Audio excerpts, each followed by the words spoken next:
Marcus Reid's alarm went off at 4:47 a.m., 3 minutes before it was supposed to, but he was already awake. He'd been staring at the ceiling for the past hour doing math in his head. Rent was due in 5 days. The electric bill was 2 weeks overdue. His daughter Zara's school pictures were $32 he didn't have, and the transmission he was rebuilding for Mrs. Chen wouldn't be done until Thursday, which meant that paycheck was still 3 days away. He sat up carefully, the springs in the cheap mattress groaning under his weight. The apartment was dark and cold. Heat cost money they didn't have, so he kept the thermostat at 62 and they wore extra layers. His breath came out in small clouds as he pulled on his work jeans and a faded Howard University hoodie that had seen better days. In the bathroom, he splashed cold water on his face and looked at himself in the mirror. 36 years old. Brown skin that used to be smooth but now carried permanent exhaustion around the eyes. A fresh fade he'd given himself with clippers that were held together with electrical tape. His father's eyes stared back at him. Disappointed. Always disappointed. Before we continue, tell us where in the world you're watching from. We love seeing how far our stories travel. He heard movement in the other room. Zara was awake. Marcus found her sitting up in bed, her natural hair sticking up in every direction, clutching the stuffed giraffe she'd had since she was 2. At 8 years old, she was getting too big for it, but she'd never admit that. "Morning, baby girl," Marcus said, sitting on the edge of her bed. Zara rubbed her eyes. "Is it school day?" "Yes, ma'am. You ready to learn something?"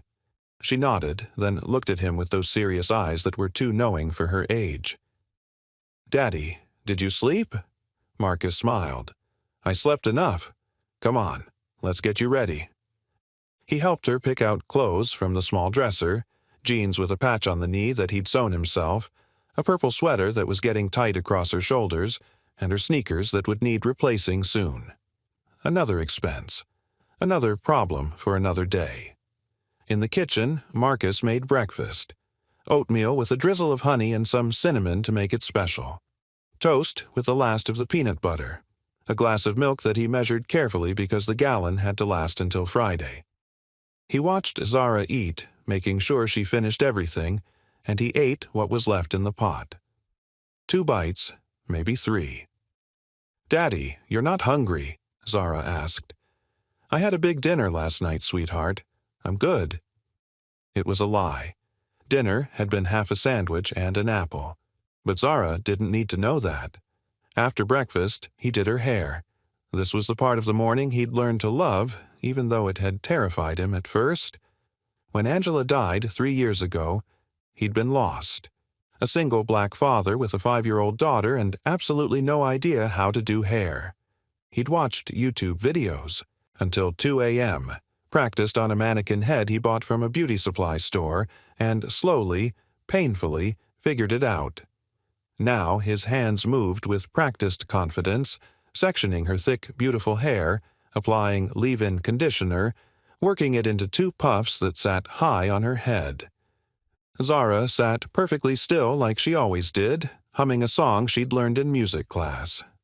"There you go," Marcus said, handing her the mirror. "Beautiful." Zara grinned, showing the gap where her 2 front teeth used to be. "Thanks, Daddy." They left the apartment at 7:15. Marcus locked the door twice, once with the deadbolt, once with the chain lock that didn't really work but made him feel better, and they walked down 3 flights of stairs because the elevator had been broken for 2 months. Outside, the December morning was bitter cold. Marcus pulled Zara's coat tighter around her shoulders and took her hand. They walked 6 blocks to Riverside Elementary. Cars passed them, nice cars, warm cars, but Marcus and Zara walked. The bus cost $2.50 each way. Walking was free. At the school entrance, Zara turned and hugged him tight around the waist. "Love you, Daddy." "Love you more, baby girl. Have a good day. Learn everything." "I will." He watched her disappear through the doors, her purple backpack bouncing against her shoulders, and then he turned and walked another 1.5 miles to Reid Auto Repair. The shop was tucked between a laundromat and a boarded-up liquor store on a street that had seen better decades. The sign out front was hand-painted, the letters fading. Inside, it smelled like motor oil, old coffee, and cold metal. It wasn't much, but it was his. Or it had been Angela's dream first, and he'd promised her he'd keep it alive. Marcus unlocked the bay door and pulled it open, the metal screeching in protest. The shop was freezing. He couldn't afford to heat it until a customer showed up. He walked to the small office in the back, really just a desk, a filing cabinet, and a space heater that barely worked, and checked the appointment book. One job today, Mrs. Chen's transmission. If he worked fast, he could finish it by 3 p.m., pick up Zara, and still have time to grab a few hours at the warehouse job he worked 3 nights a week. His phone buzzed. A text from his brother, Devin. "You coming to Christmas dinner next week?" Marcus stared at the message. Christmas dinner meant seeing his father. It meant watching the old man look at him with that expression that said, "I raised you better than this." It meant listening to his sister-in-law talk about Devin's promotion and their new house and their plans to send their kids to private school. It meant sitting at a table surrounded by success and feeling like the one who'd failed. He typed back, "I'll try. Depends on work." Devin responded immediately. "Dad's asking about you." Marcus didn't reply. He set the phone down and went to work on the transmission. Across the city, in a penthouse that overlooked the water, Simone Caldwell stood in front of her floor-to-ceiling windows and felt absolutely nothing. She was 34 years old, CEO of Caldwell Luxury Automotive, worth an estimated $847 million according to the last Forbes profile, and she couldn't remember the last time she'd felt anything resembling happiness. Her phone rang. She didn't look at it. It would be her assistant, or her lawyer, or her mother, or one of the 12 board members who thought they had a right to her time just because they owned shares in her dead husband's company. The phone stopped ringing. Started again. Simone picked it up. "Ms. Caldwell, it's Jeanette. The car is ready downstairs for your 9 a.m. with the investors." "Cancel it," Simone said. There was a pause. "I'm sorry." "Cancel it. Tell them I'll reschedule." "But Ms. Caldwell, this meeting has been on the calendar for 6 weeks. Jeanette, I pay you to manage my schedule, not argue with me. Cancel it." She hung up before her assistant could respond.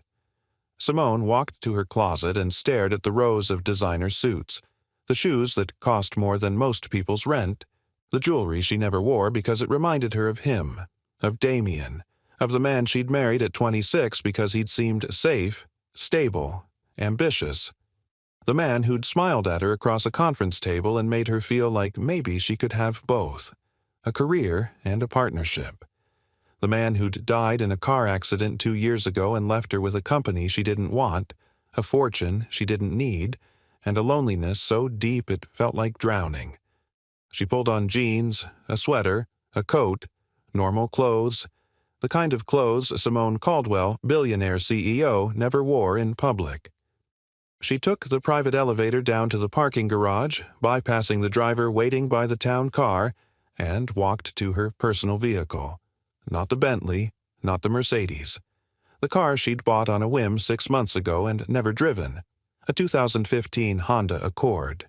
Plain, unremarkable, the kind of car that blended in. Simone got behind the wheel and just drove. She didn't have a destination. She just needed to move, to be somewhere that wasn't the penthouse or the office or another boardroom where men twice her age patronized her because they'd known her father. An hour later, she found herself in a part of the city she'd never been to. The buildings were older here, the streets narrower, small businesses with hand-painted signs, people walking instead of driving, real life happening all around her. That's when she saw it. Reid Auto Repair. Simone slowed the car and stared at the shop. The faded sign, the single bay door, a man working inside, bent over an engine, his dark hands moving with careful precision. An idea formed. Dangerous, reckless, but she couldn't shake it. What if she could test something?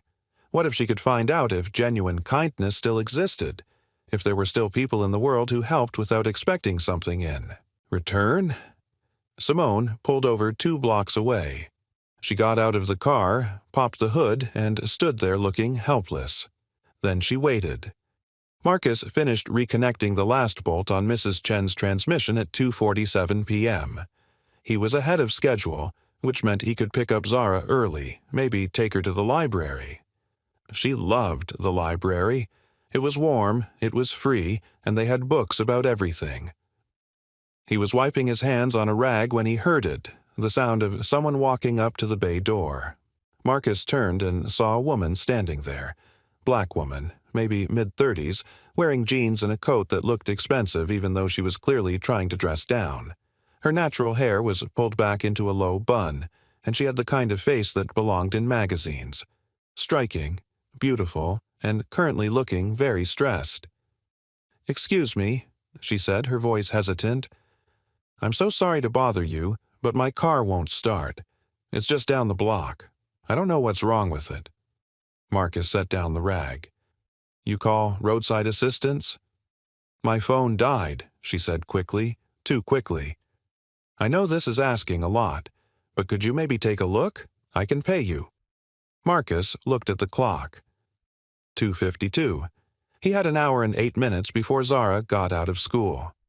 "Where's your car?" "2 blocks that way." She pointed.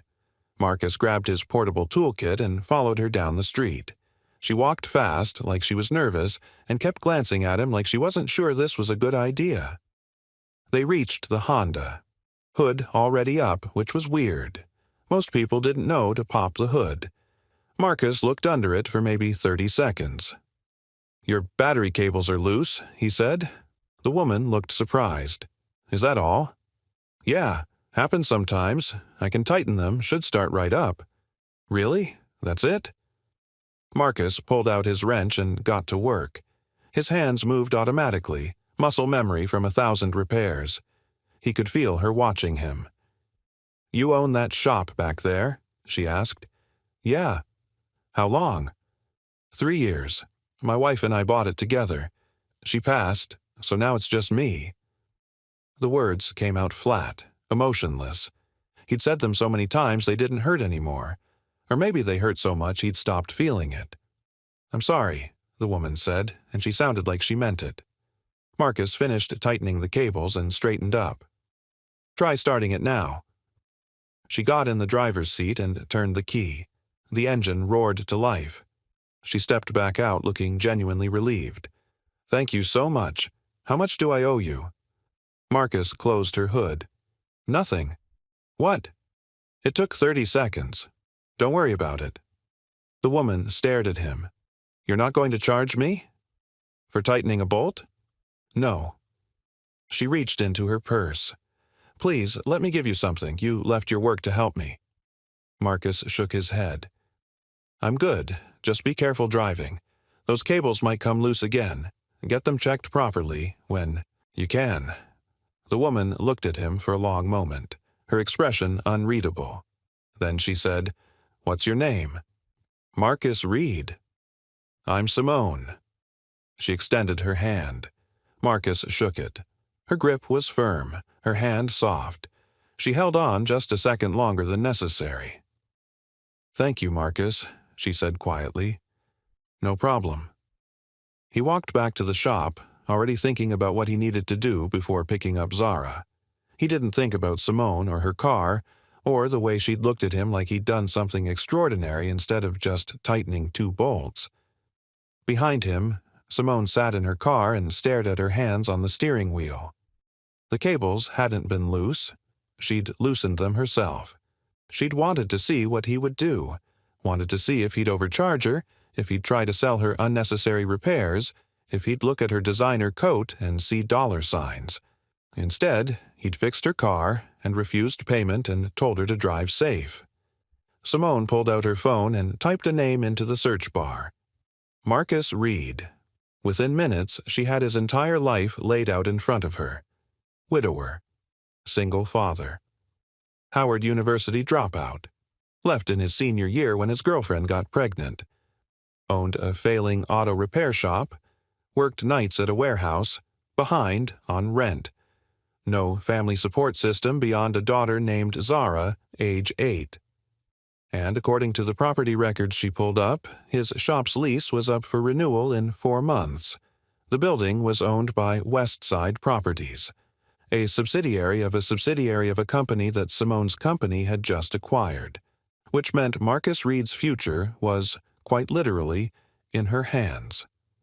Simone sat there for a long time, thinking about the man who'd refused payment for 30 seconds of work, thinking about the kindness in his eyes when he'd told her to drive safe, thinking about the wedding ring he still wore even though his wife had been dead for 3 years. Then she made a decision that would change both their lives forever. She called her assistant. "Jeanette, I need you to pull all the files on Reid Auto Repair, current lease, payment history, everything." "The auto shop? Miss Caldwell, that's not—" "Just do it, and I need it by tonight." She hung up and started the car. As she drove away, Simone glanced in the rearview mirror and saw Marcus Reid walking back toward his shop, his shoulders hunched against the cold, his hands shoved in his pockets. A good man, struggling in silence. She was going to fix that. Or destroy him trying. Marcus picked up Zara at 3:58, 2 minutes early. She came running out of the school, her backpack bouncing, her puffs slightly lopsided from a full day of learning. "Daddy! Daddy! Guess what?" "What, baby girl?" "We're doing a winter concert and I get to sing a solo, and Mrs. Patterson said I have a beautiful voice." Marcus felt his chest swell with pride. "That's amazing, Zara. When's the concert?" "Next week. Wednesday at 7. Wednesday. The same night he was supposed to work at the warehouse. 4 hours at $15 an hour. $60 they desperately needed. "I'll be there," Marcus said. "Front row." Zara hugged him tight. "Promise?" "Promise." They walked home together, Zara talking non-stop about her day, about her best friend Aaliyah, about the story they were reading in class. Marcus listened to every word, asking questions, making her laugh. At home, he made her a snack, apple slices with a little bit of honey, and sat with her while she did homework. She was smart, so smart it scared him sometimes. She read at a 5th grade level. She did math in her head. She asked questions about the world that he didn't always have answers for. "Daddy, why don't we have a car?" Zara asked, looking up from her math worksheet. Marcus had been dreading this question. "Cars are expensive, baby, and we live in the city. We can walk most places. But it's cold." "I know, but we're tough, right? Reid family tough." Zara nodded, but he could see the wheels turning in her head. She was 8, not stupid. She knew they didn't have a car because they couldn't afford one. Just like she knew her jeans had patches and her sneakers didn't light up like the other kids, and they never went to the movies or out to eat. "Daddy," Zara said quietly, "are we poor?" Marcus felt something crack open in his chest. "We're not poor, baby. We're doing our best. And our best is pretty good. But you're always worried. I hear you at night walking around, and you don't eat enough. You think I don't notice, but I do." Marcus pulled her onto his lap and held her close. "You don't need to worry about grown-up things, okay? I've got it handled. But I want to help. You help by being you, by doing good in school and being kind to people and singing in your concert. That's how you help." Zara hugged him tight. "I love you, Daddy. I love you more, baby girl." That night, after Zara was asleep, Marcus sat at the kitchen table with his laptop and a stack of bills. He'd been avoiding this all day, but it couldn't wait any longer. Rent, $1,450. Due in 5 days. Electric, $187. Overdue. Water, $63. Overdue. Shop lease, $2,200. As due in 2 weeks. His checking account balance, $842. He had Mrs. Chen's payment coming, $318. The warehouse would pay him $240 at the end of the week. That brought him to $462. He could pay rent. But then he'd have $12 left for food, for Zara, for everything else, and he'd still be behind on utilities and the shop lease. Marcus put his head in his hands. His phone buzzed, a text from an unknown number. "Mr. Reid, this is Simone. From earlier today. I hope it's okay that I'm reaching out. I got your number from your shop's website. I wanted to properly thank you for your help. Would you be available to meet for coffee tomorrow? There's something I'd like to discuss." Marcus stared at the message. Coffee with a stranger. It felt random, potentially weird, but something in her message made him curious. And, honestly, a free coffee sounded good right about now. He typed back, "Sure. When and where?" Her response came immediately. "Blackwood Coffee on 5th Street. 10 a.m.? I'll be there." Marcus set the phone down and looked back at the bills. He had no idea what Simone wanted to discuss. He had no idea that his entire life was about to change. All because he'd tightened 2 bolts on a battery cable and refused to charge a stranger for basic human kindness. Marcus arrived at Blackwood Coffee at 9:52 a.m., 8 minutes early because being late felt disrespectful. The place was nice, the kind of coffee shop where drinks cost $7 and people worked on MacBooks. He felt out of place in his work jeans and flannel, but he walked in anyway. Simone was already there, sitting at a corner table. She looked different than yesterday. More polished. Her natural hair was styled in elegant twists, and she wore a burgundy blazer over a cream blouse. But when she saw him, her face softened into something genuine. "Marcus, thank you for coming." He slid into the seat across from her. "No problem, though I'll admit, I'm curious what this is about." Simone flagged down a barista. "What would you like?" "Just black coffee is fine." "And a breakfast sandwich," Simone added before Marcus could protest. "Trust me, their bacon and egg is incredible." When the barista left, Simone folded her hands on the table and looked at Marcus directly. Her dark eyes were sharp, assessing. "I need to be honest with you about something," she said. "Yesterday, when you helped me with my car, the battery cables, yes, they weren't actually loose. I loosened them myself." Marcus blinked. "I'm sorry, what?" "I staged the whole thing. I was testing you." The words hung in the air between them. Marcus felt his jaw tighten. "Testing me for what, exactly?" Simone took a breath.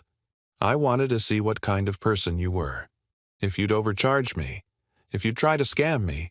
If you'd see a woman alone with a broken car and see an opportunity." Marcus stood up. "I don't know what kind of game you're playing, but I don't have time for this." "Please, sit down. Let me explain." "Explain what? That you wasted my time with some kind of social experiment? That you lied to me?" "Yes," Simone said simply. "I lied, and I'm sorry, but I had my reasons, and if you'll give me 5 minutes, I'll tell you why I'm really here." Marcus wanted to walk out. Every instinct told him this woman was trouble, but something in her expression, vulnerability beneath the polished exterior, made him hesitate. He sat back down. The barista brought his coffee and sandwich. Marcus ignored both. Simone continued. "My name is Simone Caldwell. I'm the CEO of Caldwell Luxury Automotive. My late husband founded it, and when he died 2 years ago, I inherited the company along with several real estate holdings and subsidiary businesses." Marcus felt ice slide down his spine. He knew that name. Caldwell Automotive. They owned half the luxury car dealerships in the state. "One of those subsidiaries," Simone said quietly, "is Westside Properties, which owns the building your shop is in." Marcus's hands clenched into fists under the table. "You own my building." "As of 3 weeks ago, yes. My company acquired it as part of a larger portfolio." "And you're here to tell me my lease isn't being renewed?" Simone shook her head. "No, I'm here to offer you a choice." "What kind of choice?" Simone pulled a folder from her bag and slid it across the table. "I've spent the last 16 hours learning everything I can about you, Marcus Reid. Howard University engineering student, left senior year when your girlfriend got pregnant. Married her 6 months later. Bought that shop together with money from your wife's life insurance when her parents died. raised your daughter alone after your wife passed from cancer. Work 70 hours a week between the shop and warehouse jobs. Behind on rent, behind on utilities, barely making it. Marcus felt exposed, stripped bare. What is this? This, Simone tapped the folder, is a partnership proposal. Marcus opened it slowly.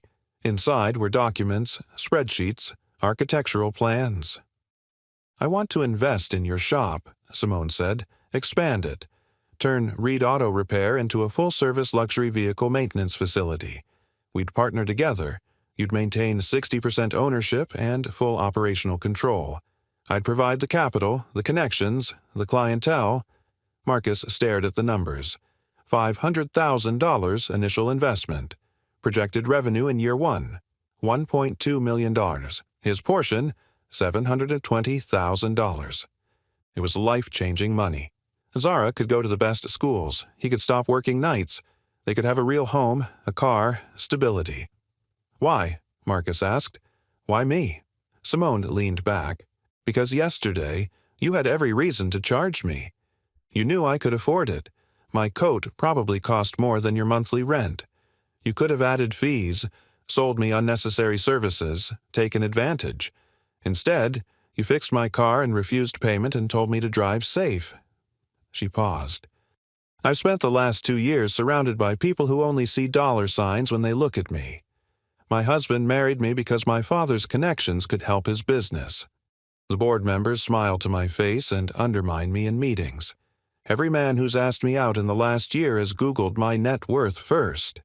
Her voice cracked slightly. But you didn't know who I was, and you were kind anyway. You helped a stranger because it was the right thing to do, and I've been searching for 2 years for someone, anyone, who still does that. Marcus looked at her. Really looked. Beneath the expensive clothes and polished exterior was a woman who was just as lonely as he was.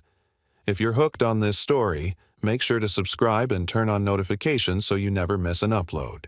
Your support means everything and helps me bring you more emotional stories like this one. There's a catch, Marcus said. There's always a catch.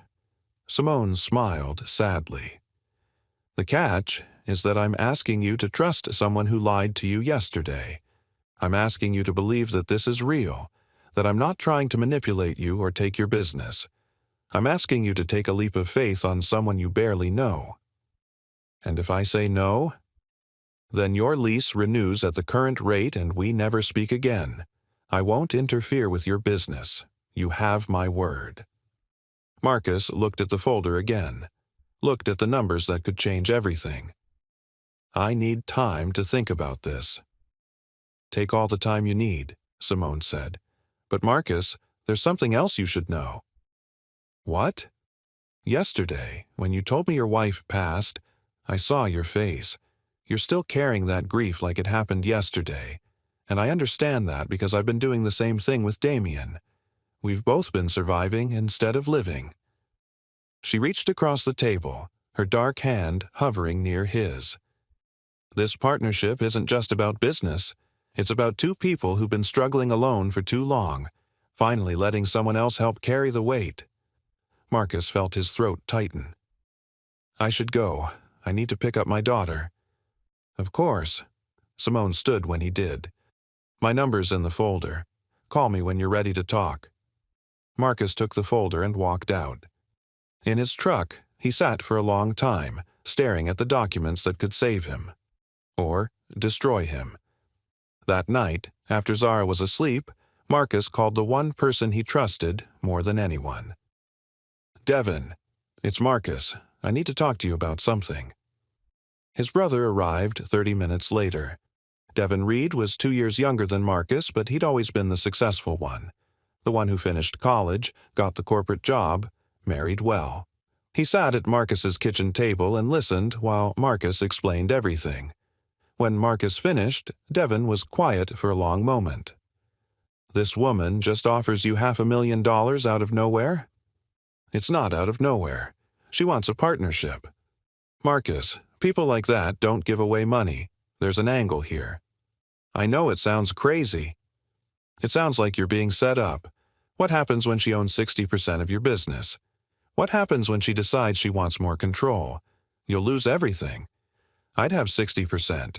The contracts say, contracts can be changed. Marcus, listen to me. You're desperate.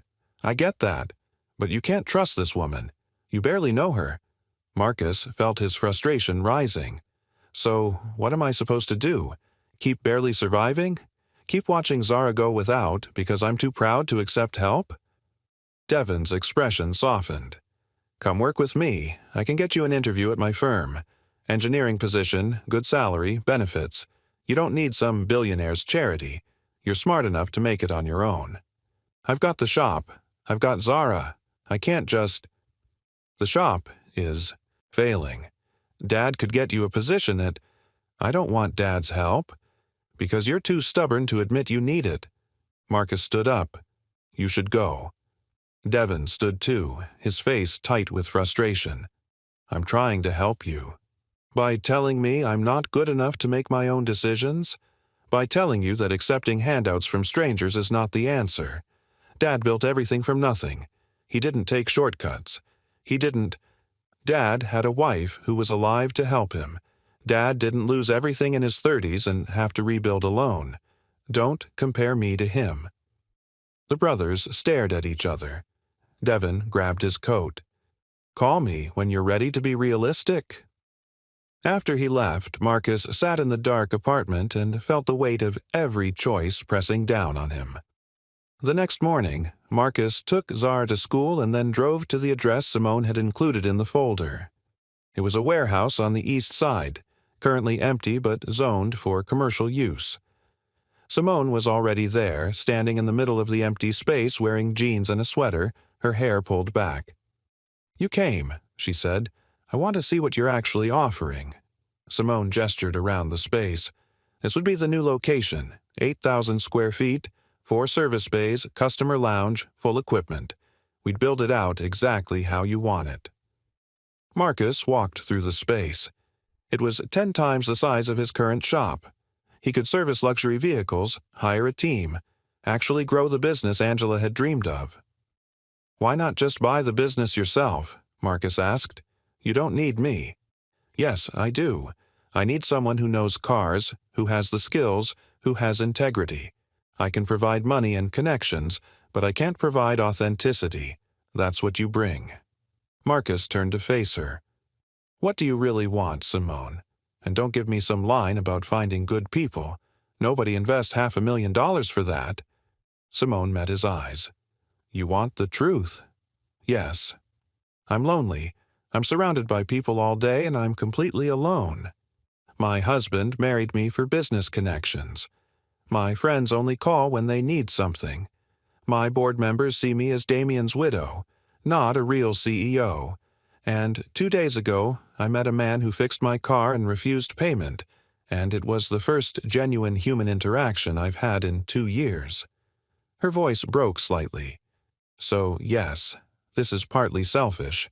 I'm investing in you because you remind me that good people still exist.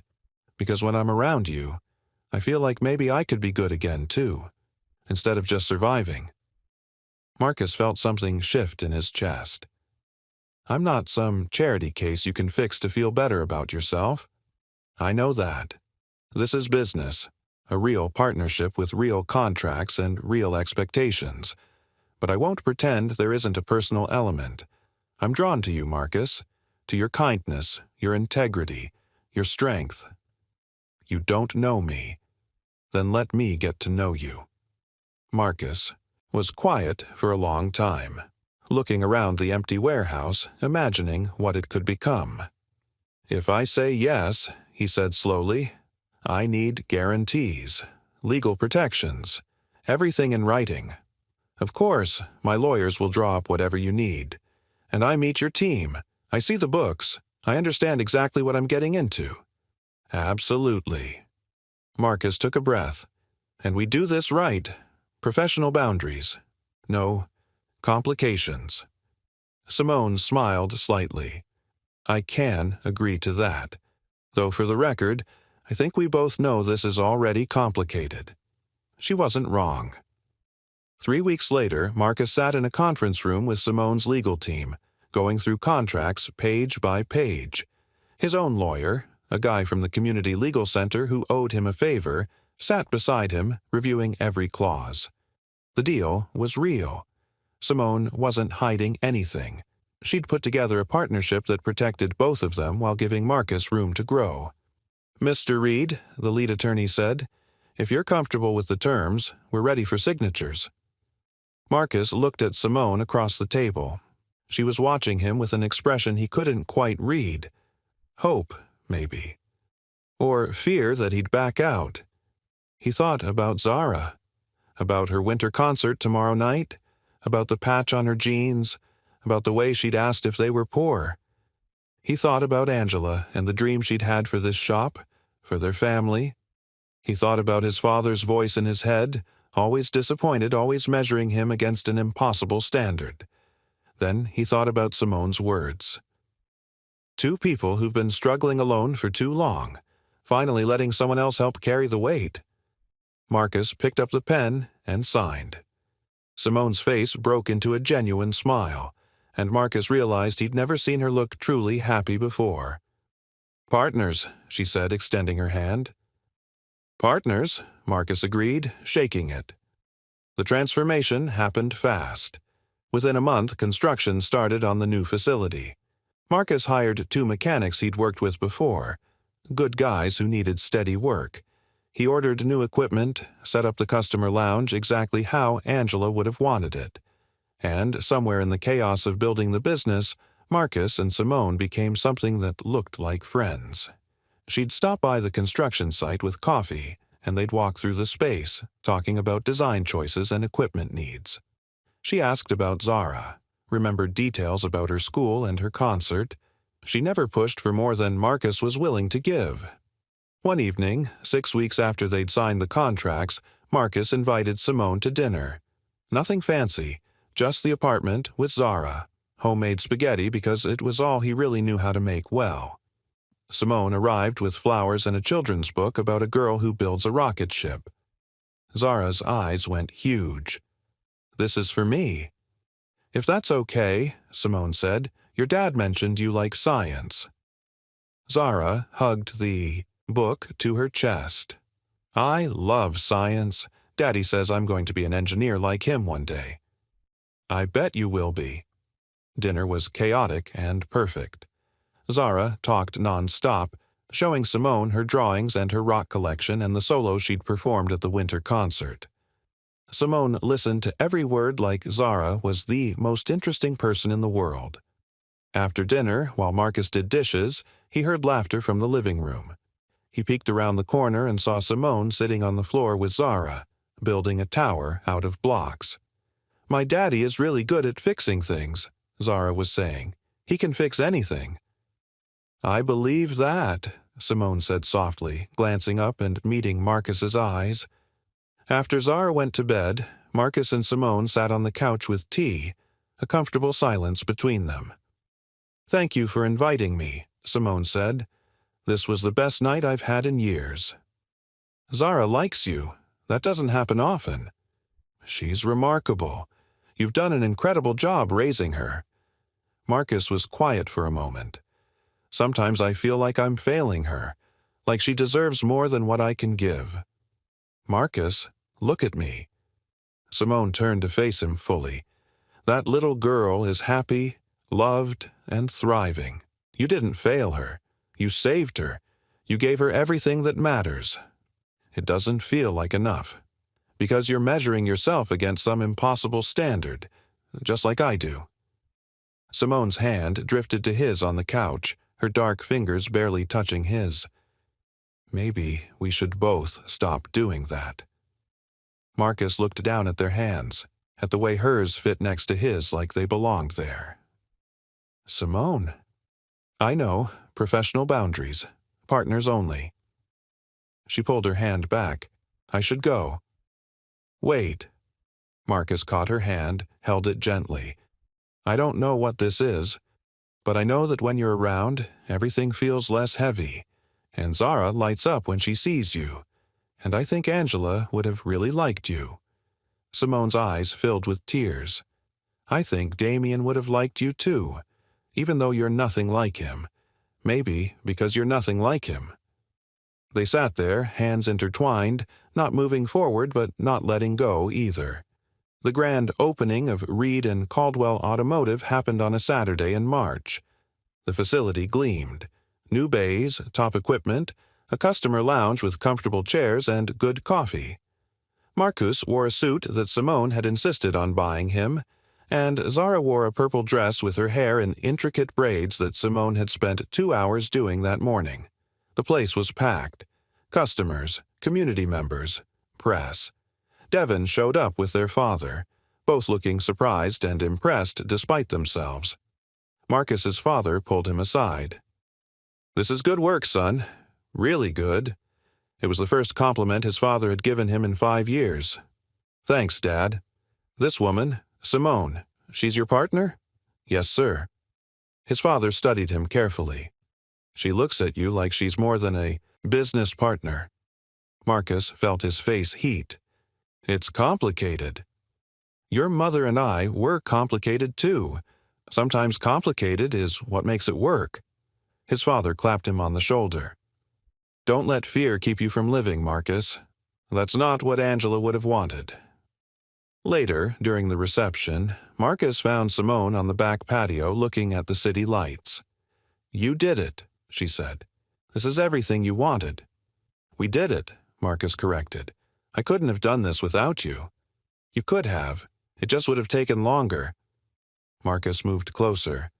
"Simone, I need to tell you something." She turned to face him, her expression guarded. "Okay." "That day you staged the broken car. I've thought about it a lot, about why you did it, about what you were really looking for." He took a breath. "I think you were testing to see if people could still be genuine, if someone could see you and not just see money. And I think you've been doing that same test with me ever since, waiting for me to disappoint you, waiting for me to want something from you beyond partnership." Simone's eyes glistened. "Maybe. So I need to tell you that I'm not going to disappoint you. I'm not Damien. I'm not here for your money or your connections. I'm here because when I'm with you, I remember what it feels like to be more than just Zara's dad or the guy barely making it. I remember who I was before grief took everything." A tear slid down Simone's cheek. "I'm scared, Marcus. Every relationship I've had has been transactional. What if I don't know how to do real? Then we figure it out together. Scared, messy, complicated. All of it." Marcus reached out and wiped the tear from her face, his calloused thumb gentle against her smooth skin. "I'm falling for you," he said quietly. "I fought it, but I'm falling anyway. And I think you're falling too." "I am," Simone whispered. "God help me, I am." Marcus leaned in slowly, giving her time to pull away. She didn't. Their lips met softly, tentatively, like they were both afraid the other might disappear. But when Simone's hands came up to cup his face, when Marcus pulled her closer, it felt like everything clicking into place, like two broken people finding wholeness in each other. When they pulled apart, Simone was smiling through tears. "What are we doing?" "Something terrifying and possibly really stupid. But real. The most real thing I've felt in 3 years." From inside, they heard Zara's voice calling for Marcus. Simone laughed and wiped her eyes. "We should go back in." "Yeah." But Marcus didn't let go of her hand. "Partners?" "More than partners," Simone said. "If you'll have me."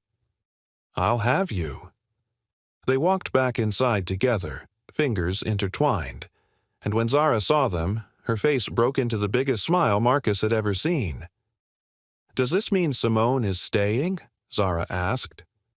Marcus looked at Simone, who nodded. "Yeah, baby girl. She's staying." "Forever?" Simone knelt down to Zara's level. "If your dad and you will have me, then yes, forever." Zara threw her arms around Simone's neck. "I'm so glad you broke down on our street." Over Zara's head, Simone met Marcus's eyes, and they both laughed because it was absurd and perfect and exactly what both of them needed. A second chance at love, built on trust instead of transaction. A partnership that became a family. Two lonely people who'd been testing the world for kindness and found it in each other.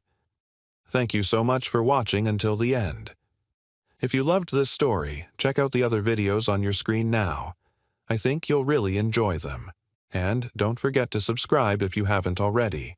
See you in the next story.